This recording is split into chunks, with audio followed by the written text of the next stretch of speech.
Hey guys, check it out. I took all your suggestions and advice about cleaning out that nasty mouse house of an RCA, and boy, it really did the trick.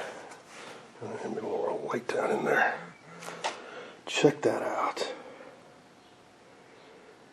No, actually, I'm kidding. Amazingly, I now have two of these. Well, not amazingly, I have two of these because one of you guys helped me out. So, here is a nasty one. Still just as nasty. I posted on Facebook about this. A local collector saw my situation and he donated this. That was very generous.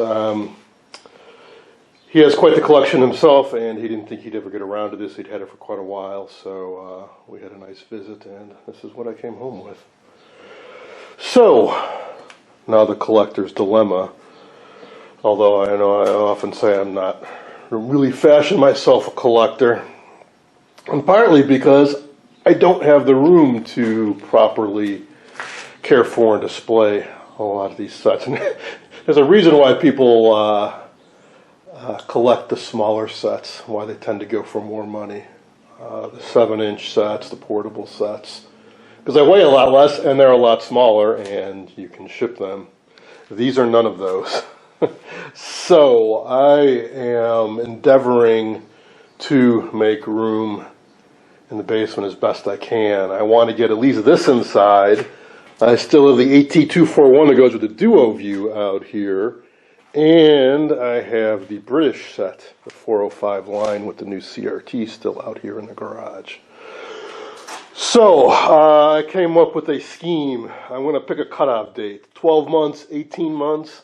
Anything that's in the basement that I haven't touched or opened up or plugged in or turned on in a certain time frame doesn't need to be down there. I still have boxes from when we moved in down there. For sure, all the extra chassis and parts and whatnot need to come out. They can go in the garage. I can get some more shelves in here. I'm also going to be donating a bunch of stuff to the Antique Radio Club of Illinois. There are projects I'm never going to get to. I have parts chassis. I have extra speakers from various projects, leftover bits and pieces. I don't need them anymore. So they are going to a good cause. That will all help free up space to get this stuff down inside and properly cared for. But I'm just trying to be a comedian here. This is actually my first look inside of this. I was just judging from the outside that the inside would be in pretty nice condition. And as I said, when I reviewed the other set, this is a really common chassis. I think I saw something online just the other day where they talked about the 1/1,000,000th one of these. So it seems hard to believe they may have made 1 million of these chassis. Now, they didn't make 1 million of this model. They didn't make 1 million of any of the models.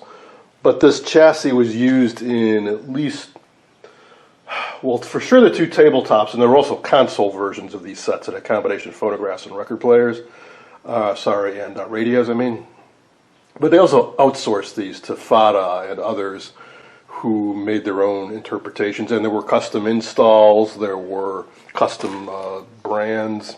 So it's possible they made 1 million of these chassis and more. That's why I wasn't too crazy about cleaning off all the mouse gunk from the other one. Now, a nice cabinet with a full set of knobs and all the rest of it, that is a rarer thing. So I definitely plan on restoring both of them, but I think I'll do this one first. And I'll keep one and sell the other.